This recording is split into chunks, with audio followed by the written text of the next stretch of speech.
You are welcome here. This is a space with no urgency, no tasks, no obligations, nothing left to solve tonight. If your eyes grow heavy, let them close. If sleep finds you before this story ends, that is a beautiful thing. That is exactly what this space was made for. So settle in now. Adjust your pillow if you need to. Pull the blanket a little higher. Let the weight of this day slide off your shoulders like water from stone. Slowly, gently. There is no rush here. And before we turn toward the ancient world, if these long, quiet histories help you rest, consider pressing the like button. It is a small, quiet gesture, but it helps other restless minds find this place. And if you have not yet subscribed, you are warmly invited to. That way, a new slow story will be waiting for you the next time sleep feels far away. And if you like, leave a comment telling us where in the world you are resting tonight. We would love to know. Now, let us go somewhere very old, somewhere beneath the surface of the earth.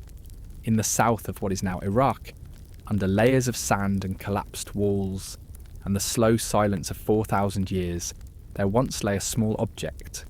It was barely the size of a hand. It was made of river clay, and pressed into its surface in tiny, careful marks was a list so old and so vast in the time it claimed to remember that when modern scholars first translated it, they did not quite know what to make of it. It spoke of kings who ruled for tens of thousands of years. It spoke of cities that rose and fell before recorded history had even begun. And it spoke very quietly, of a great flood that came and swept everything away. This is the story of that list, and of the world that wrote it, and of the deep silence it slept in, under the earth for millennia. Tonight that object rests in the Ashmolean Museum in Oxford, England. It sits behind glass under soft, climate-controlled light. The air around it is carefully regulated. Cool. Still. The lighting is low and warm, the way museum light always is when it is protecting something fragile, something irreplaceable. The object is a 4-sided column of baked clay. It stands about 20 centimetres tall, about 9 centimetres wide on each face. Its colour is the pale, muted tan of sun-dried riverbeds, the colour of old earth, the colour of things that have outlived everything around them. It is catalogued as WB444, but the world knows it as the Well-Blundell prism. If you were standing before it now, the first thing you would notice is the writing. Every face of the prism is covered, edge to edge, in cuneiform script. 2 columns per side, 8 columns in total. And the characters are astonishingly small. Row after row after row of tiny, wedge-shaped impressions, each one pressed into the clay when it was still soft, still wet, still warm from the hands that shaped it. And then the whole thing was baked hard, baked to survive.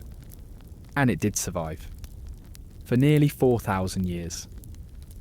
There is a hole running vertically through its centre, from top to bottom. This was likely for a spindle.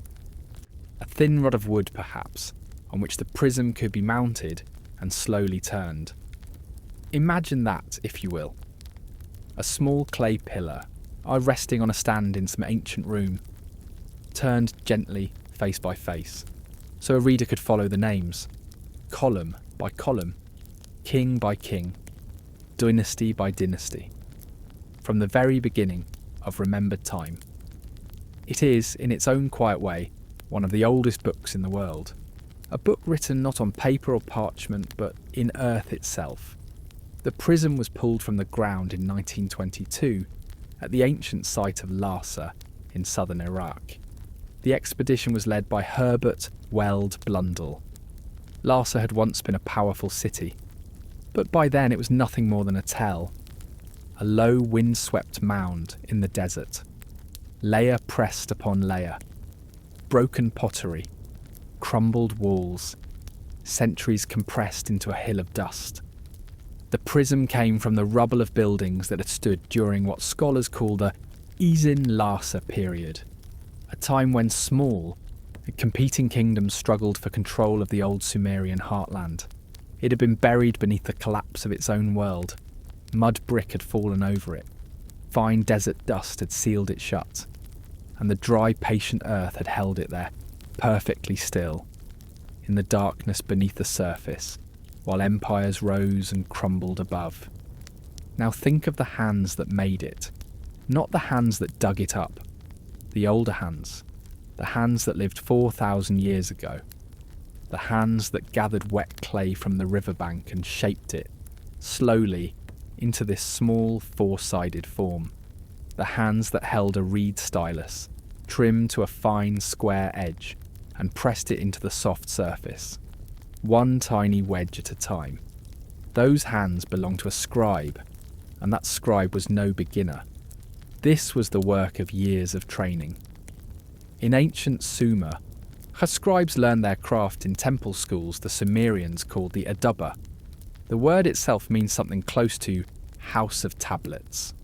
Picture a quiet, shaded room attached to a temple complex, thick mud brick walls keeping the heat at bay, a low table, a basin of water, a pile of fresh, damp clay, and a young student sitting cross-legged, learning the most basic act of civilization. How to press a reed into wet earth and leave a mark that means something. They began with the simplest elements: a vertical wedge, a horizontal wedge, an oblique wedge, over and over, day after day, until the motion was as natural as breathing. The reed came from the marshes to the south. The clay came from the river. The river was the Euphrates, slow and silt heavy, carrying fine soil down from the northern highlands into the flat, on open plains of southern Mesopotamia. And everything was made from this gift. The tablets they wrote on, the bricks they built with, the walls that held their cities together. An entire civilization shaped from river mud. The scribe who created the Weld-Blundell prism was a master of this craft. The writing is precise, dense, meticulous. It contains what scholars recognise as the most complete surviving version of a document known as the Sumerian King List. And this document attempted something remarkable. It tried to record every ruler, every dynasty, every seat of power, stretching all the way back to what the Sumerians believed was the very origin of ordered life. And at the centre of this record was a single idea. Not a king, not a name, but an institution. The Sumerians called it kingship. It was, in their understanding, the organising principle of the world, the force that stood between civilization and chaos.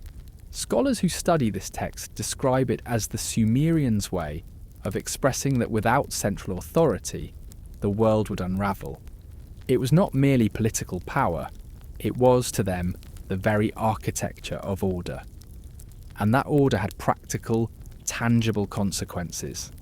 Southern Mesopotamia was a demanding place to live. The land was flat, the summers were brutal, the rivers flooded unpredictably. To coax food from this earth, the people needed canals, long, carefully maintained channels that carried water from the rivers into the fields. And canals required organised labour on an enormous scale. Someone had to command the digging. Someone had to oversee the repairs when the banks crumbled. Someone had to count the grain that the irrigated fields produced and distribute it fairly. Someone had to feed the workers who dug the channels that fed the fields that fed the city. This was the machinery that kingship maintained. The canals were dug because a king commanded it. The grain was stored because a king administered it. The city survived because a king held the whole, fragile system together.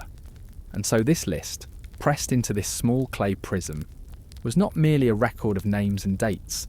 It was a record of continuity, a record of the unbroken chain that, in the eyes of its creators, kept the world from falling apart. The list begins with a formula. It states that kingship descended from heaven to the city of Eridu.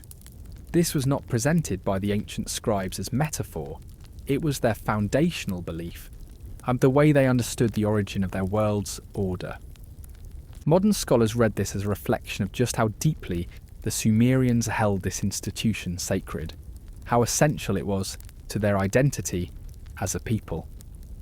And from Eridu, the list unfolds, name after name, city after city.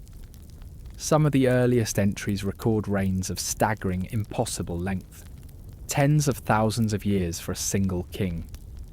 These enormous numbers remain a subject of quiet, scholarly debate. They may be symbolic. They may reflect a lost counting convention. They may be expressions of awe for a past so distant that it had become, even to the scribes, something closer to eternity than history. But then part way through the list there is a break, a single plain notation, a line that changes everything. The flood swept over. As the scribe records it without emotion, without elaboration, without mourning, as though noting a shift in the seasons. The water came, and everything that had existed before was erased. And then after the water, kingship began again, in a new city. As if the world had to start over from nothing, we will return to that flood. We will walk slowly into what it meant and what it may preserve in its silence. But not yet. For now, let us stay here a moment longer, in the quiet of this museum, with this pale, warm column of baked earth, with these thousands of tiny wedge marks pressed into its skin by hands that have been dust for nearly 40 centuries. Let us sit with it. Now let the image begin to soften. Let the glass case dissolve. Let the cool museum air grow warmer, drier. Let the hum of the ventilation system fade into the hum of wind across open ground. We are going backward now, slowly, gently, back past the excavation, back past the centuries of silence, back past the sand and the collapsed brick, and the patient burial of everything that was ever built here. We are sinking into the deep past, into the land itself, into the warm, dark, ancient soil of southern Iraq, where the rivers once ran wide and slow, and the reeds grew tall along the banks, and the clay was soft and still, and waiting. Let us go there now. Let us go to the land itself, before the cities had names, before the lists were written, before anyone pressed a reed into clay and tried to remember. There was the land. And the land was flat. Flat in a way that is difficult to imagine if you have never seen it. No hills, no ridges, no stone outcroppings breaking the horizon. Just an immense open plain stretching in every direction, as level as the surface of still water. This was southern Mesopotamia, the place the Greeks would later name the land between the rivers. And those rivers defined everything. The Tigris to the east running fast and deep, fed by mountain snowmelt from the highlands far to the north. The Euphrates to the west, slower, wider, spreading its silt generously across the plain as it wound its long, patient way toward the sea. On both rivers move south. Both rivers move toward the Persian Gulf. And between them, and around them, and because of them, there was life. But it was not easy life. It was not gentle. It was life won from the earth through constant, exhausting effort. And it could be taken away in a single season. Imagine standing on this plain in the deep middle of a summer afternoon. The heat is immense. It does not simply surround you. It presses down on you. It sits on your shoulders and your chest like a physical weight. The air is still. There is no breeze. The sky is a pale white blue, bleached by the sun until it barely looks like sky at all. The ground beneath your feet is dry, cracked in places. The soil splits into small, uneven tiles where the moisture has been pulled out of it completely, and the light is everywhere. It reflects off the dry earth. It reflects off the slow surface of the canals. It fills the air with a shimmering haze that makes the distance ripple and blur. Nothing moves quickly here in the middle of the day. Not the water, not the animals, not the people. The heat does not allow it. Life waits for the evening, and when evening comes, it comes slowly. The sun drops toward the flat horizon, and the sky turns to copper, then to amber, then to a deep bruised violet that spreads from the east like something being poured across the heavens. The mud brick walls of the houses, which have absorbed the sun's heat all day, begin to release it, slowly, gradually. You can feel it if you place your hand against a wall at dusk. The brick is still warm, still holding the memory of the afternoon in its surface, and the warmth radiates outward into the cooling air, mixing with the smell of the river, the smell of wet reeds, the faint sharp smell of bitumen, the natural tar that seeped up from the ground in this region and was used to seal boats and waterproof walls. The whole world here smelled of water and earth and slow, organic decay. The smell of a living river system, rich and dark and heavy. And beneath all of it, always, the sound of water. Not crashing, not roaring, just moving. Water sliding through reed beds, water whispering through irrigation channels, water lapping softly against the muddy banks of canals that stretched out from the rivers like the fingers of an open hand. This was the world. This was the only world these people knew. And at the southern edge of this world, where the freshwater marshes met the salt flats near the sea, there was a place the Sumerians held in extraordinary reverence. A place they believed was the oldest place, the first place, the place where everything began. They called it Eridu. Scholars understand it today as one of the earliest known settlements in southern Mesopotamia. Its remains sit in the far south of modern Iraq, not far from where the marshlands once spread wide and green beneath the open sky. In the Sumerian tradition, Eridu was the first city to receive kingship, the very first place where order was established on the earth. Whether or not that belief reflects literal history, it reflects something important about how these people understood themselves. They looked to Eridu the way one might look to a beginning, a source, a root. And Eridu was a place defined by water. It sat on the edge of the Abzu, the freshwater aquifer that fed the marshes. Fresh water bubbled up from the ground there. It mixed with the salt water creeping in from the Gulf. And in that mingling of sweet and salt, in that marshy, humid, reed-thick borderland, a settlement grew. Slowly, over centuries. Layer upon layer of mud brick building upon mud brick ruin. And this brings us to the material itself, the single material that made this entire civilization possible. Mud. River mud. There was almost no stone in southern Mesopotamia, no forests of timber, no quarries of granite or limestone. There was only what the rivers left behind. Fine, heavy, alluvial silt. Clay. And from this one substance everything was made. The bricks were made from mud. On wet clay was mixed with straw or reed fibre, pressed into wooden moulds and left in the sun to dry.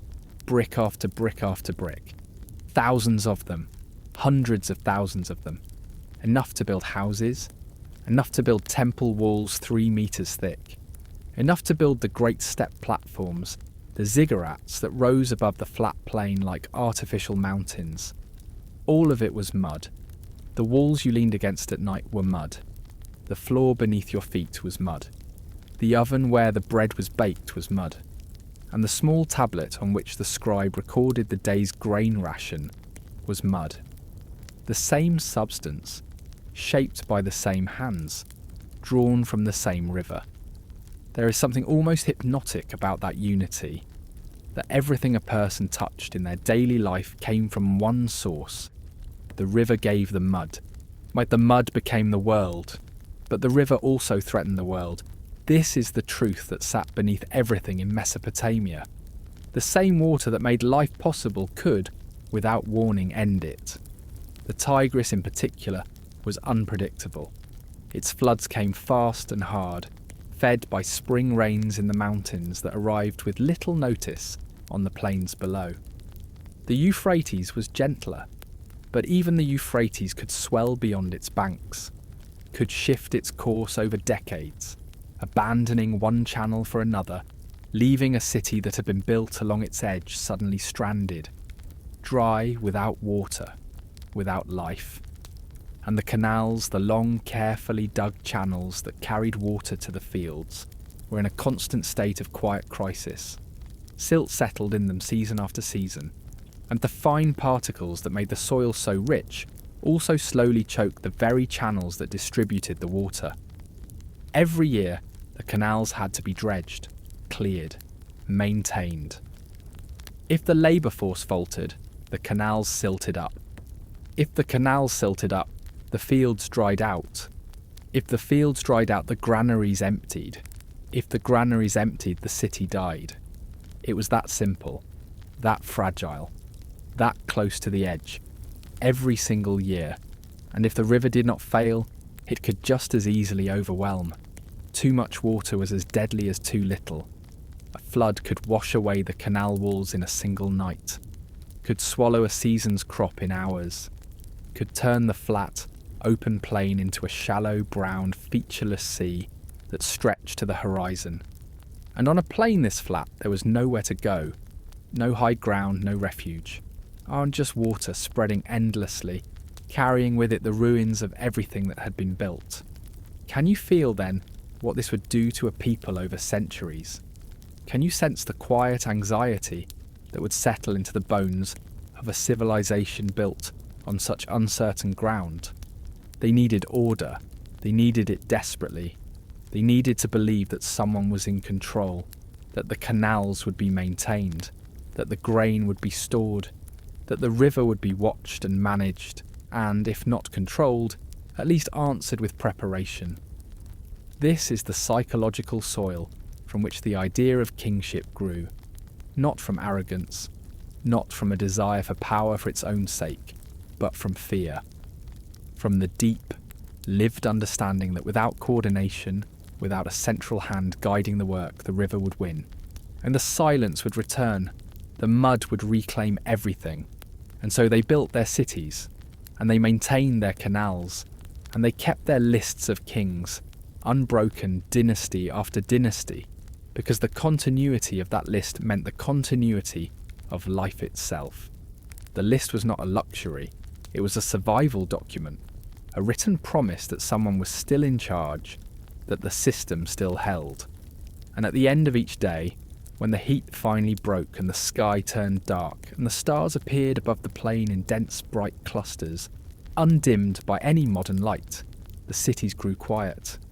The workers returned from the fields, the canal diggers set down their tools, the potters covered their wheels, the bread cooled on the clay ovens, and the streets, narrow and winding between the mud brick walls, and filled with the soft sounds of evening, low conversation, a child's voice fading, the rustle of reed matting as families settled in for the night. The mud brick wall still radiated the last of the day's warmth. The air smelled of cooling earth and river water, and the faintest trace of smoke. And somewhere in the city, near the temple complex, in a small room lit by a single oil lamp, a scribe was still at work. The flame flickered against the wall and threw soft, unsteady shadows across the table. The clay was fresh, damp, prepared that afternoon and kept moist under a cloth, and the scribe took up the reed stylus and pressed the first small wedge into the surface, quietly, carefully. While the rest of the city slept, the scribe worked on, recording, preserving, pressing the memory of the world into the soft and a patient earth, one mark at a time, in the deep silence of the Mesopotamian night.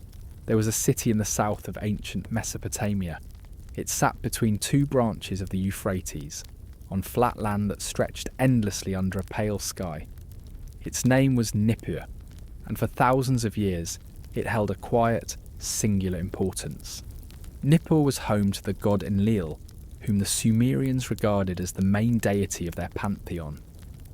Though Nippur was never the seat of a king or a regional capital, the city held a special religious significance. It was a place of belief, a place of learning, a place where records were kept with extraordinary care. A small gully divided the eastern mound of the city into what archaeologists would later call Tablet Hill, or the Scribal Quarter. in the south, and the religious quarter on the north mound, with the ziggurat and the temple of Enlil. It is the scribal quarter that concerns us now. I picture a low cluster of mud brick houses, narrow doorways, walls the colour of dry earth, small rooms shaded from the Mesopotamian sun.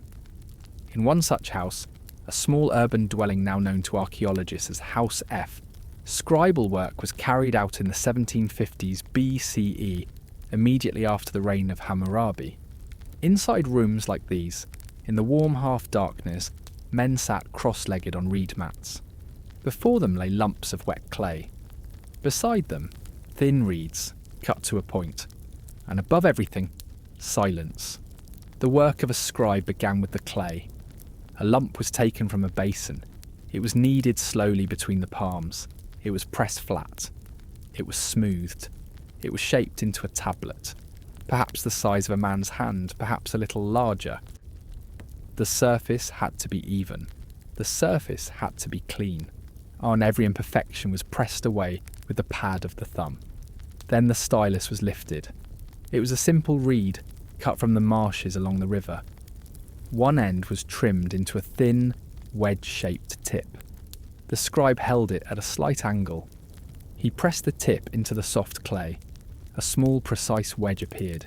He lifted the stylus. He pressed again. Another wedge. He lifted. He pressed. He lifted. He pressed. The training of a scribe began with learning to make horizontal, vertical, and diagonal wedges on the tablets, and progressed all the way to writing whole sentences in literary Sumerian. Line after line was formed this way. Each wedge-shaped mark was deliberate.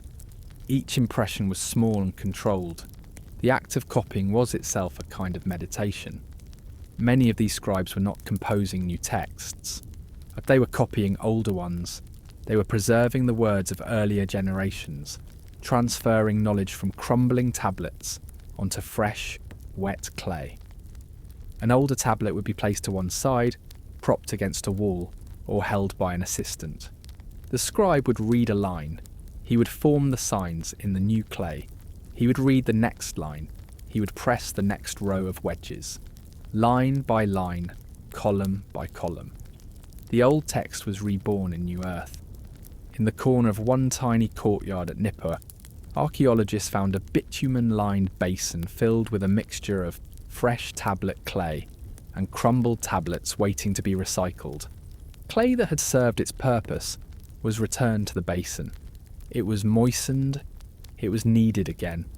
It was given new form. Nothing was wasted. Nothing was rushed. When a tablet was complete, it was set in the sun to dry. The Mesopotamian heat did the rest. In the warm, still air, the moisture slowly left the clay, and what had been soft and pliable became firm, became lasting, became permanent.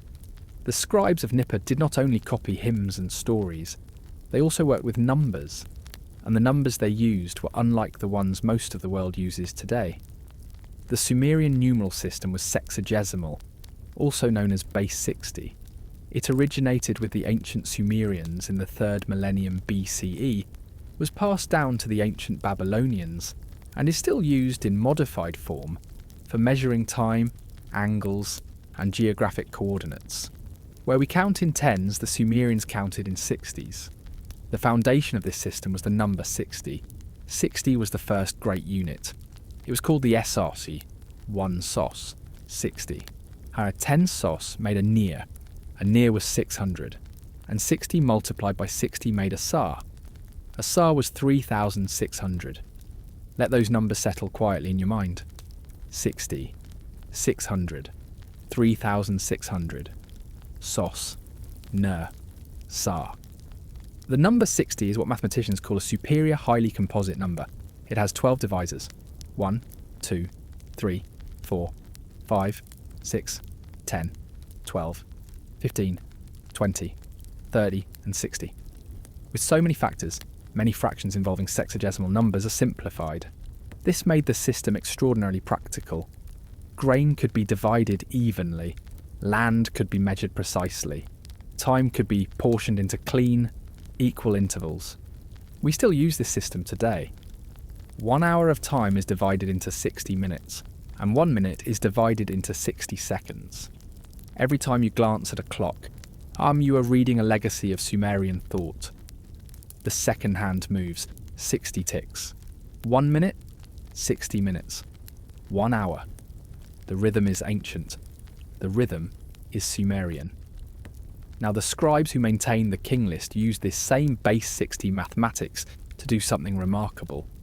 They used it to organise the deep past.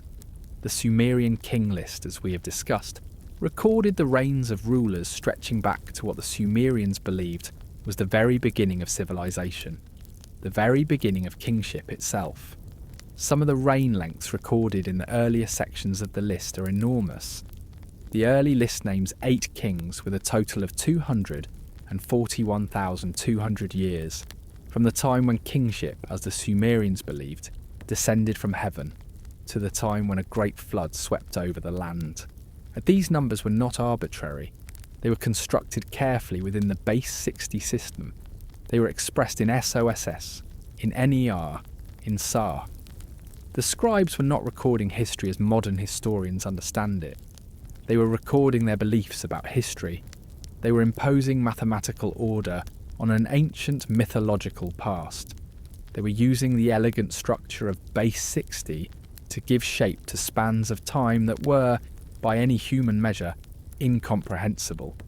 And they did this with the same calm precision with which they copied hymns and measured grain. 1 wedge at a time, 1 number at a time, 1 reign at a time. Now we must shift our gaze. We must leave the ancient scribal quarter and step forward across 4,000 years. Because the Sumerian King List does not survive as a single, perfect document. Like the Sumerian King List is known from a number of different sources, all in the form of clay tablets or cylinders, and written in Sumerian. At least 16 different tablets or fragments containing parts of the composition are known. Some tablets are unprovenanced, but most have been recovered, or are known to have come from various sites across Mesopotamia, the majority coming from Nippur. The initial fragments were excavated at the site of ancient Nippur by Hermann von Hilprecht during University of Pennsylvania expeditions, and published in 1906. A second key fragment, the Scheele dynastic tablet, was acquired by Assyriologist John Vincent Scheele from a private collection in 1911, with reports indicating its origin near Susa. Over the subsequent century, additional discoveries from sites including Nippur, Isin, Kish, Lhasa, and Susa have yielded further exemplars. No two of these documents are identical. This is not only the result of many sources being fragmentary, it is also the result of scribal errors made during copying of the composition, and of the fact that changes were made to the composition through time. Some fragments contain only a few lines, some are missing entire columns, some list dynasties in a different order, some include kings that other versions omit entirely. There is only one manuscript that contains a relatively undamaged version of the composition. This is the Weld Blundell prism, housed in the Ashmolean Museum in Oxford. Everything else is broken. Everything else is partial. Piece after piece after piece, scattered across museums and archives on 3 continents. And so the work of reconstruction falls to modern scholars. Most of the tablets in museum collections actually consist of hundreds, even thousands, of tiny clay fragments, some of them containing only a single line or character of text. It can take decades for a scholar to locate and reassemble all the pieces of the particular puzzle he is working on.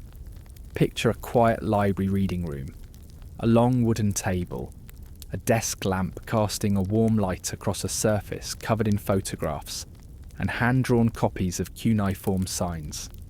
A philologist sits with a magnifying glass. She turns a fragment slowly in her hands. She compares the wedge marks on its surface to the published copies of other fragments. She reads a line. She cross-references a column. She notes a variant. She sets the fragment down. She picks up another. The work is slow. The work is patient. The work bridges a gap of 4,000 years. The scribes of Nippur left behind nearly 30,000 Sumerian and Akkadian documents written on clay tablets. More than 80% of all known Sumerian literary compositions have been found at Nippur.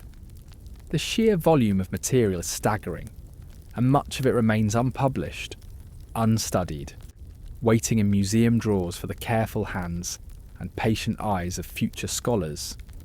This is the quiet archaeology of text, not the drama of excavation, not the thrill of discovering the field, but the slow, painstaking work of reading, comparing and reconstructing, carried out under lamplight, in silence.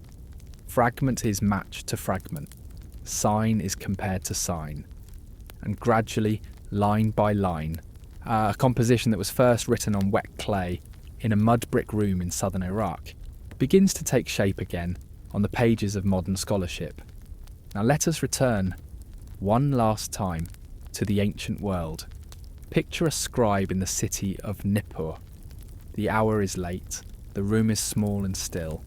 An oil lamp flickers on a low shelf, casting a warm, amber light across the walls. He has just finished his work. Before him, resting on a cloth on the table, is a freshly completed tablet. The clay is firm. The columns of wedge marks are neat and orderly. He lifts the tablet carefully with both hands. He holds it close to the oil light. The tiny wedges catch the glow, each impression casting its own faint shadow. He tilts the tablet slightly. He reads the first line. It is the opening of the Sumerian King List, the story of kingship, the story of cities, the story of time before memory. He takes a slow breath, and the deep past begins to speak. We turn now to the prism itself. Its first column begins with the first side. It could be turned slowly on its spindle, each face read in sequence. And on the very first column of the very first side, the scribe who made this object began with a single, extraordinary line. When kingship was lowered from heaven, the kingship was in Eridu. Eridu, the Sumerian name for Eridu, the city the Sumerians believed to be the oldest in the world. In the belief system of the scribes, this was the place where it all began, not with a war, not with a great migration, but with a gift lowered from the sky. According to the mythology recorded on the prism, kingship was something divine, something that came from above, something that moved from city to city like a sacred trust. It did not belong to any one man. It belonged, in their understanding, to the land itself. It was held for a time, then it moved on. And in Eridu, the Sumerian tablets claim the first king took his place. His name was Alluvial. In Eridu, Alluvial became king. He ruled for 28,800 years. 28,800 years. Let that number rest in your mind for a moment. Do not try to make sense of it. Simply hear it. 28,800 years. According to the text, Alluvial sat upon the throne for a span of time so vast that it exceeds the entirety of recorded human civilization. And then the tablet says, a second king ruled in Eridu. Alluvial ruled for 36,000 years. 36,000 years. Two kings ruled. Together they ruled for 64,800 years. And then, according to the mythology of the scribes, Eridu fell. The kingship was taken to Bad Tibira. Like the kingship moved, it passed from one city to another, like a torch handed forward in the dark. In Bad Tibira, 3 kings ruled in succession. Enmenlu-Ana ruled for 43,200 years. 43,200 years. The longest reign of any king before the flood.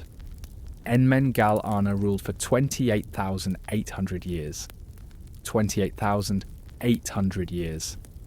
Dumuzi-Sipa ruled for 36,000 years. 36,000 years. 3 kings in total. They ruled for 108,000 years. Then Bad Tibira fell, and the kingship moved again. Bad Tibira fell, and the kingship was taken to Larak. In Larak, Ensipadzid-Ana ruled for 28,800 years. One king in total. He ruled for 28,800 years. Then Larak fell, and the kingship moved once more. Larak fell, and the kingship was taken to Sippar. In Sippar, Enmendur-Ana became king and ruled for 21,000 years. One king in total. He ruled for 21,000 years. 21,000 years in the city of Sippar. Then Sippar fell, and the kingship was carried to the last of the 5 cities. Sippar fell, and the kingship was taken to Shuruppak. In Shuruppak, Ubara-Tutu became king. He ruled for 18,600 years. One king. He ruled for 18,600 years. Let us now hold these names and numbers together, slowly, quietly, as a litany. In Eridu, Alulim, 28,800 years. In Eridu, Alaljar, 36,000 years. In Bad Tibira, Enmenluana, 43,200 years. In Bad Tibira, Enmengal-Ana, 28,800 years. In Bad Tibira, Dumuzi-Sipa, 36,000 years. In Larak, Enzipadzid-Ana, 28,800 years. In Sippar, Enmender-Ana, 21,000 years. In Shuruppak, Ubara-Tutu, 18,600 years. In 5 cities, 8 kings ruled. They ruled for 241,200 years. Then the flood swept over. 8 kings, 5 cities, 241,200 years. These numbers, written on a small clay prism nearly 4,000 years ago, tell us what the Sumerian scribes believed about the earliest era of their world. These kings have never been found in any excavation. No inscription bearing their names has been discovered. No tomb, no palace, no trace. The Sumerians believed these rulers lived in the mythical time before the Great Flood. A time beyond memory. A time beyond history as we understand it. How do we make sense of these impossible numbers today? There are many ways to understand them, and scholars have debated their meaning for a century. Remember that the Sumerians counted in 60s. They used units called sars, which were 3,600. They used nears, which were 600. And they used sosses, which were 60. When you look at the reign lengths carefully, almost all of them can be expressed as clean multiples within this system. Some scholars believe the numbers are not meant to be literal years at all. They are symbols. They are expressions of greatness. They are mathematical poetry, written in base 60. The vast numbers would not be calendars. They would be monuments. Monuments built from mathematics. Monuments to express how important, how sacred, how far beyond ordinary time these first kings were believed to be. Think of it this way. When we say someone is larger than life, we do not mean they are physically giant. We mean their importance transcends normal measurement. Perhaps the scribes were doing something similar. Perhaps they were using their mathematical system to say these kings were longer than time. Others have noticed curious patterns. The longest reign, Enmenlu-Ana's 43,200 years, contains the same digits as certain sacred time cycles in Hindu tradition, where the Kali Yuga lasts 432,000 years. This has made some wonder if these numbers encode astronomical observations, patterns in the stars, cycles of the planets, ancient knowledge expressed in numerical form. But we cannot know for certain. Most scholars today see these numbers as something else, entirely. They see them as the scribes' way of creating a perfect past, a golden age, a time when everything was stable, a time when order was absolute, a time when kings ruled not for decades but for millennia. The scribes were not recording history, they were building it. They were constructing, with careful mathematics, a vision of how the world should have been. This is the Golden Age story. It appears everywhere in the ancient world. The Greeks had their Age of Gold, the Hindus had their Satya Yuga, the Chinese had the reign of the Yellow Emperor. Always there is this dream of a perfect beginning, a time before war, a time before hunger, a time before death came quickly. In the Sumerian version, the world before the flood was governed by an unbroken chain of kings. One city after another held the divine mandate. One king after another ruled for spans of time that stretched beyond imagination. Like the world was unchanging, the world was at peace. The world in their belief remained exactly as it was for thousands upon thousands of years. This was sacred storytelling. This was how they explained where kingship came from. This was how they gave weight and legitimacy to the institution of monarchy itself. Every Tsar and every Nir whispered the same message. Kingship was not invented by humans. It was, in the ancient Sumerian understanding, a gift, lowered from the heavens, given to the cities of the earth. And for 241,200 years, according to their account, that gift was carefully kept, city to city, king to king, generation upon generation upon generation, until something changed. Now picture the last of the 5 cities, Shuruppak, a city on the banks of the Euphrates, and a city of mud brick houses and storage rooms filled with grain, a city where, according to the tablets, the 8th and final king before the flood held the kingship for 18,600 years. Ubara Tutu, the last name on the list before everything changed. In the logic of the text, the world is still stable, the order still holds, the succession remains unbroken. But the scribes who composed this list knew what came next. Every person who heard this story knew what came next. The story uses the flood as a turning point, a moment when the old world ended and a new one began. Something was beginning to change. The sky above Shuruppak, in the narrative of the scribes, began to darken. The wind shifted direction. The air grew heavy with moisture. Far to the north, in the mountains beyond the plain, waters were gathering, and streams became torrents. Rivers began to swell. The earth itself seemed to hold its breath, and the unbroken line of 8 kings stretching back across 250,000 years in the mythology of the Sumerians was about to reach its end. And then in the middle of the tablet comes a line so simple it stops the count entirely. Then the flood swept over. 4 words in English, even fewer in Sumerian. After recording 241,200 years of unbroken kingship, the scribe wrote these words and moved on. No explanation, no warning, no details, just the fact. Then the flood swept over. The world that had endured for 250,000 years in the Sumerian account was gone, erased, swept clean. What the scribes meant by this flood has been debated for generations. In the Sumerian telling, it was not merely rain, it was not merely a storm, it was something far greater. Something that changed everything. Picture the Mesopotamian plain as it was, flat land stretching to every horizon, but 2 great rivers winding through it like serpents of silver, cities built from mud brick, rising from the earth itself, fields of barley swaying in the warm wind. And then the waters came, not all at once, not with thunder and lightning, but slowly, inevitably, rising. The rivers swelled beyond their banks, first by inches, then by feet, then by heights that had never been measured. The water was dark with silt, heavy with the earth it carried. It moved not quickly, but steadily, relentlessly, without pause. The field disappeared first.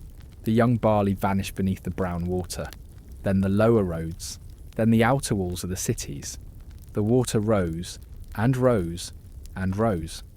In Shuruppak, the last city to hold the kingship, there was a figure the Sumerians remembered.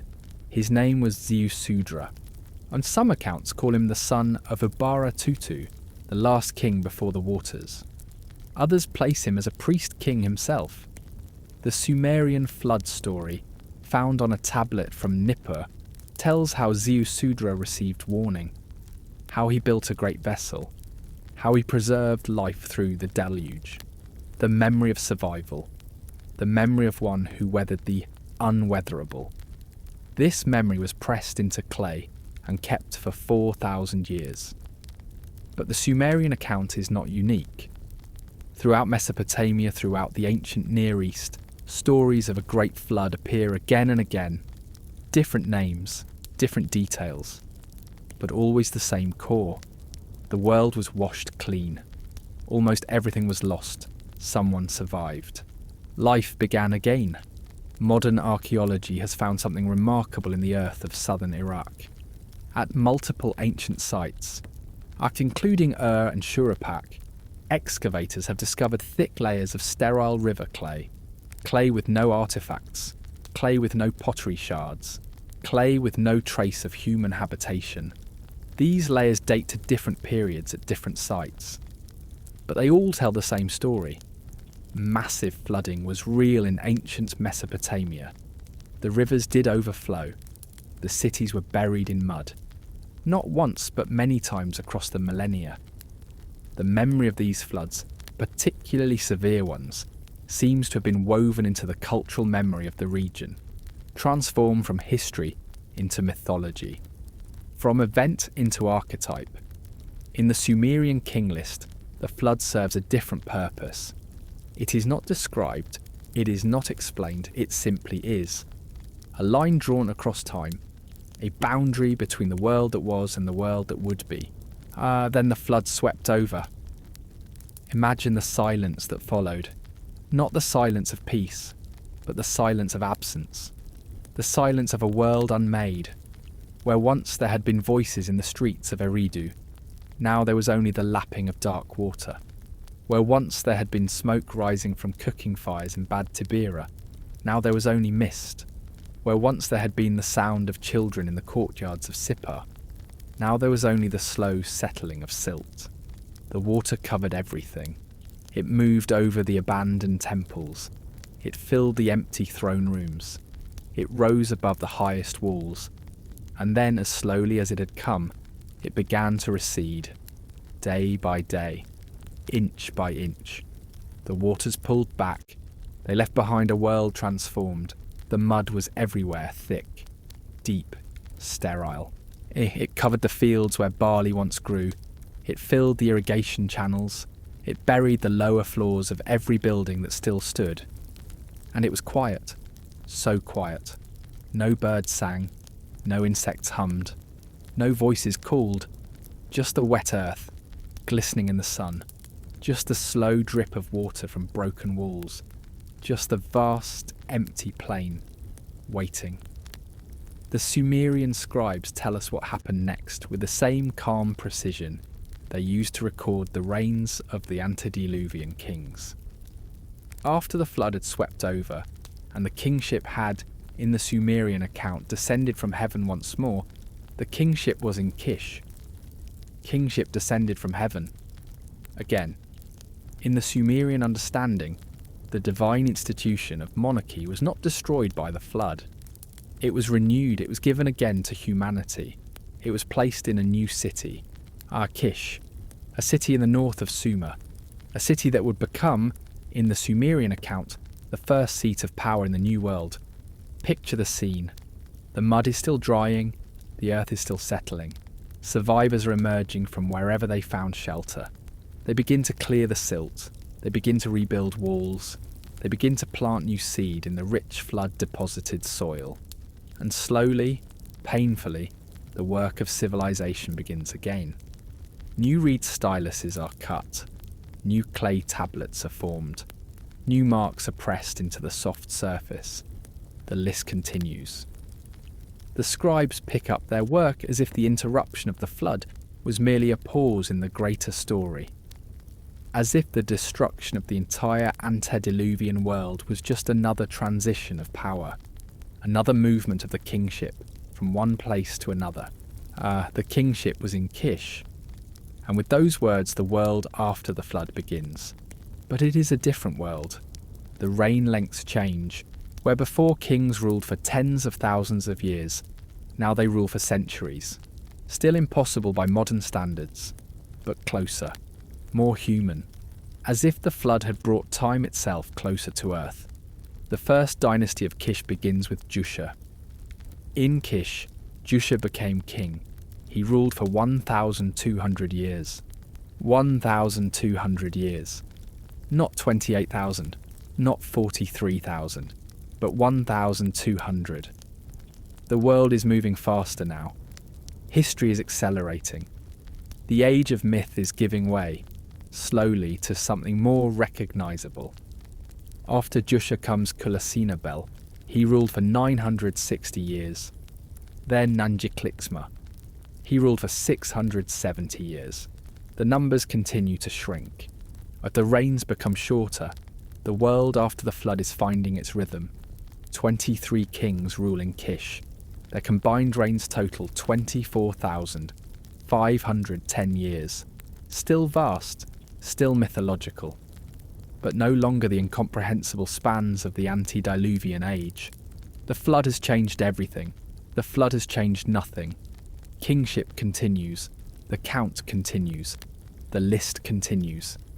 And in a small room in Kish, perhaps not unlike the rooms in Nippur where scribes would later copy these same words, a scribe sits with fresh clay before him.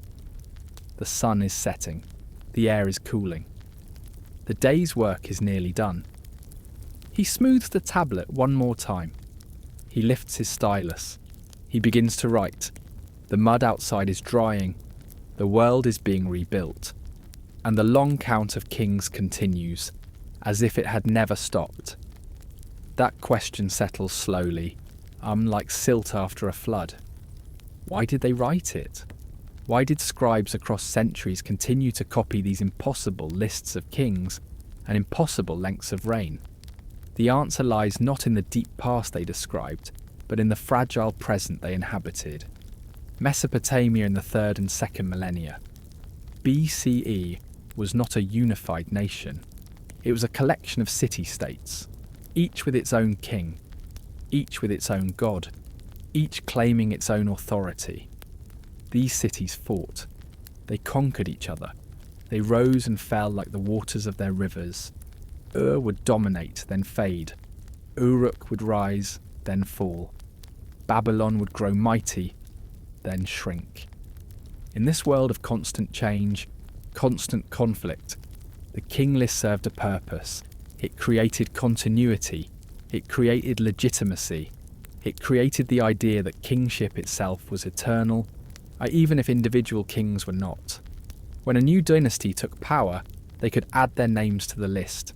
They could claim their place in the great chain of authority that stretched back to the beginning of time.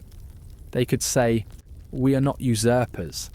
We are the rightful holders of kingship, which has been passed to us as it was passed to all who came before." The list was politics. The list was propaganda. But the list was also something more. It was the expression of a deep human need. The need to feel connected to something larger than one lifetime. The need to believe that the present moment is part of a longer story. The need to know that what we build will be remembered. Every civilization has this need. Every generation seeks to link itself to those who came before. We name our children after our ancestors. We tell stories of our grandparents. We keep photographs, letters, objects that connect us to the past. The Sumerians did this with clay and cuneiform. They did this with impossible numbers and mythical kings. They did this with the patient copying of old tablets onto new ones. Generation after generation, scribe after scribe. The list was maintained. But nothing lasts forever. Not even in Mesopotamia, where they tried to count forever in base 60. The Sumerian language itself began to fade. By 1750 BCE, it was no longer spoken in the streets. It survived only as a literary language, like Latin in medieval Europe. Akkadian became the common tongue, then Aramaic, then Arabic. The cuneiform script became harder to read. Fewer scribes learned it. The old tablets were copied less frequently. The last known copy of the King List dates to the time of the Persian Empire. After that, silence. The cities themselves began to die. Nippur, the great scribal centre, was gradually abandoned. Sand drifted through its empty streets. Its libraries collapsed. Its tablets were buried. Kish faded. Eridu vanished beneath the sand. Even mighty Babylon eventually became a ruin.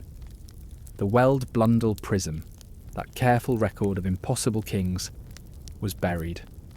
Perhaps deliberately. Perhaps by accident. Perhaps simply forgotten as its last reader set it down and never returned. It lay in the earth, the same earth from which it was made, clay returning to clay, dust to dust. Above it, empires rose and fell. The Persians conquered Mesopotamia, then Alexander, then the Parthians, then the Sassanids, then the Arabs, then the Mongols, then the Ottomans. Each wave of history passed over the buried prism. Each new civilization built upon the ruins of the last. And through it all, the prism lay still, protected by the earth, preserved by the same dry climate that had preserved it when it was first baked hard 4,000 years ago. The clay remembered what humans had forgotten.